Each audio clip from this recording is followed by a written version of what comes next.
The 2020 lineup for recipes and tutorials on Sasha Fierce TV is gonna blow your mind, okay?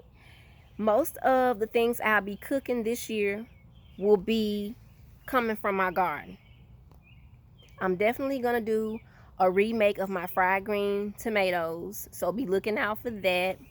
And you know I gotta put at least one okra recipe on the agenda, because you know I love my okra.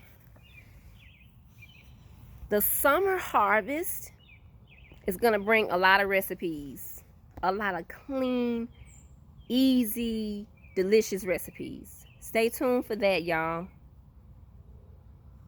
I have a lot going on this year, so it's kind of like just putting everything in order, trying to stay organized, trying to make sure that I get everything recorded so that I can share it with y'all.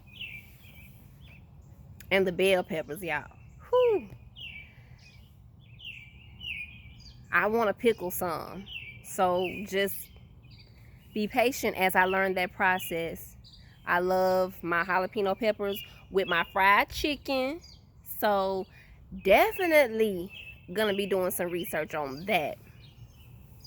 Stay tuned, y'all, for this recipe lineup. Thank you guys so much for watching. I'll see y'all on the next one.